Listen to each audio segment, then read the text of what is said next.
Land of Roar, Chapter 19. We stay in the shadows of the forest until we reach a path that winds up into the mountains. We climb higher and higher until there isn't a bird or blade of grass in sight, just stones and rocks and volcanic dust that gets into my eyes and throat.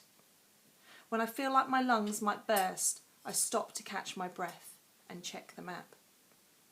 There's not far to go. The crow's nest is just ahead of us, beyond the next mountain, where the cliffs meet the sea. I push off and pedal hard after Wyn, trying to ignore the pain in my legs. Seeing those scarecrows has frightened me. Is that what Grandad is like right now? Cold and trapped and staring into space?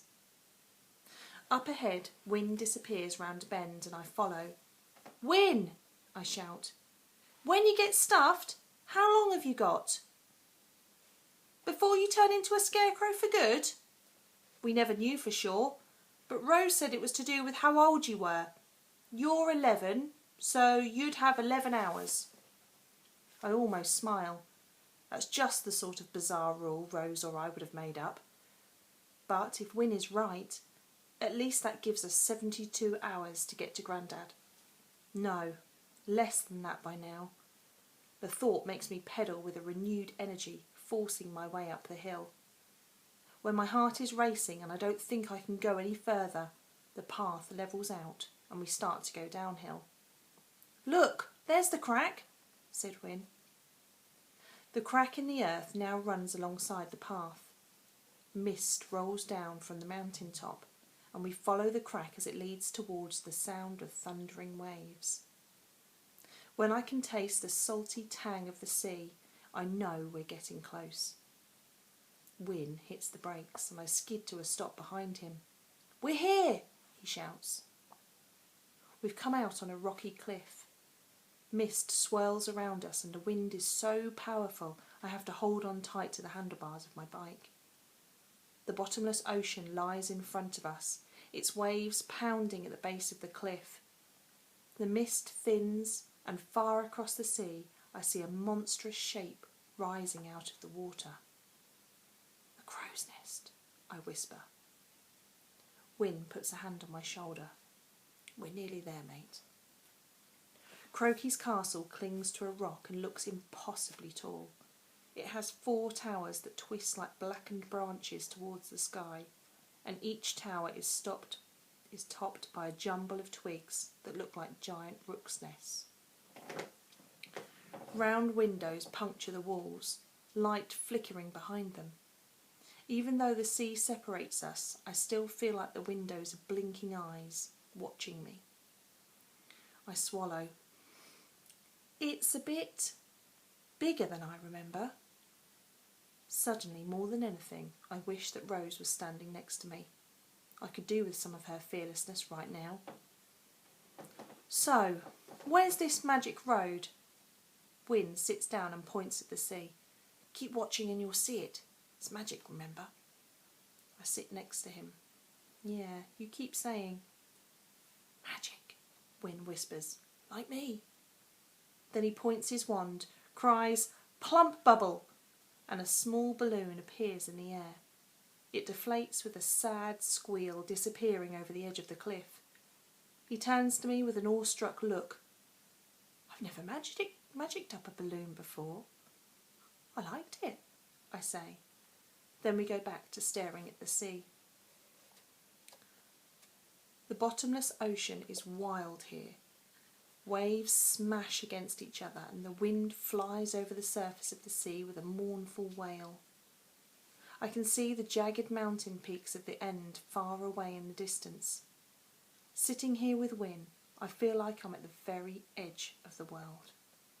No, I feel like I'm at the very edge of something far stranger than the world. This is a good feeling because it makes me think anything could happen now.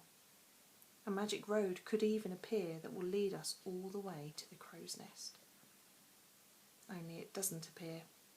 And after half an hour, all that's happened is Wyn's done some more rubbish magic, and I've got an achy bum. "It's just waves, Wyn," I say. "Loads and loads of waves." scrambles forward and points. There it is! The magic road! All I can see is the sea, same as before. But then a wave sucks back and I spot something just under the surface. It's a big flat rock covered in seaweed. And then I see another and another until the waves roll over them and they disappear. They'll come back, says Wyn. He's right. Slowly the tide goes out, making the sea level drop until a whole line of rocks is revealed. The rocks stretch all the way to the crow's nest.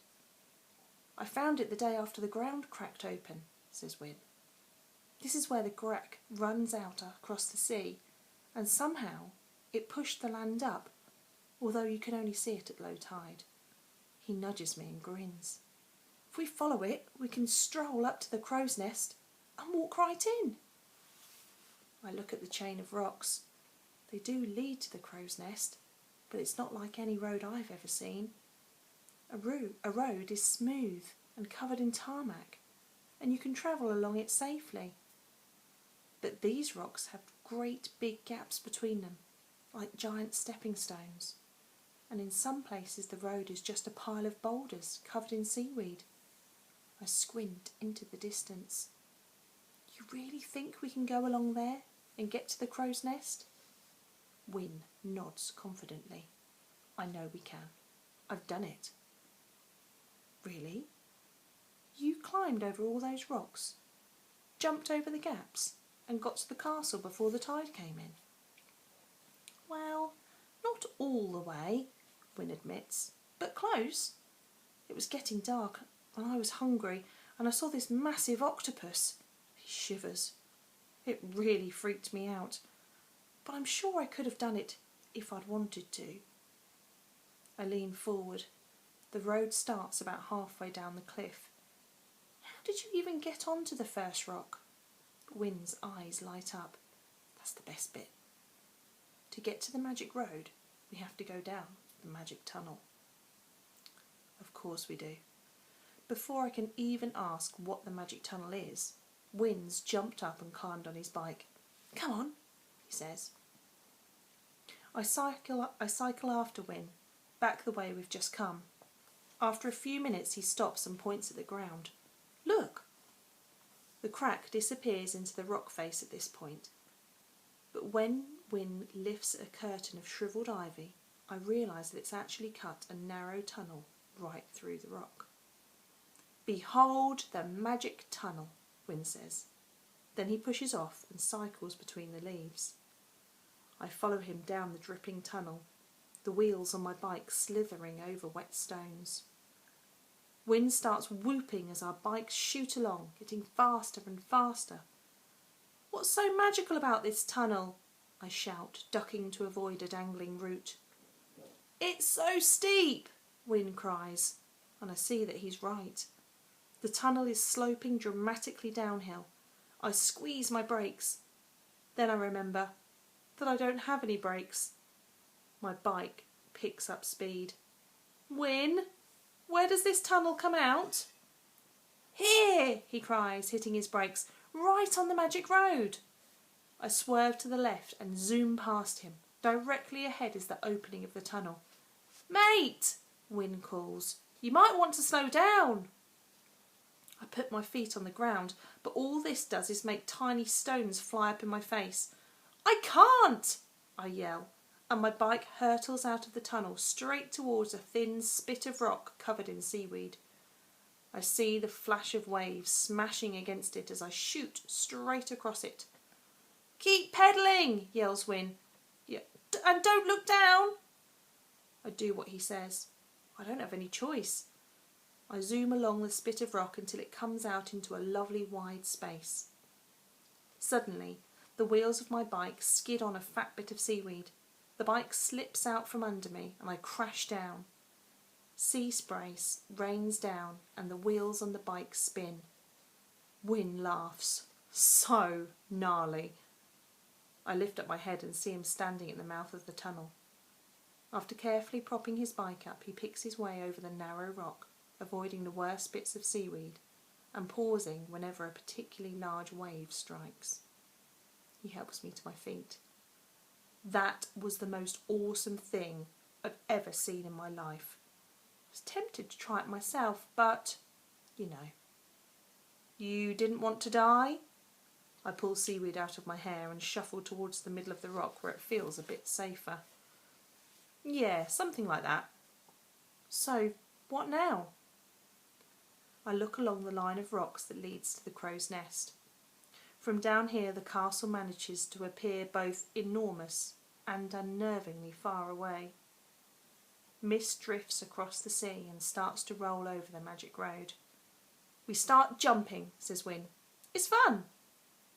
He walks to the edge of the rock we're standing on and takes a big leap, landing on the next one. I go to follow him, but when I get to the edge I stop.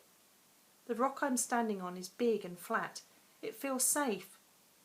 But the next rock is about 1 metre away and it's small and curved. Wyn made it look easy, just jumping across like that. But now my toes are hovering on the edge, I'm not sure I can make it. And when the waves pull back, I see the drop. Wyn shouts back, "Do you want me to save your granddad, Arthur?" And then he's off, leaping from one rock to the other. So I focus on Grandad, trapped somewhere inside that castle, arms outstretched, cold and alone. And I jump across the gap. I land clumsily, my knees slamming down and my hands scraping across barnacles. Then I get to my feet. One down, only another 50 or so to go. "I'm coming," I shout.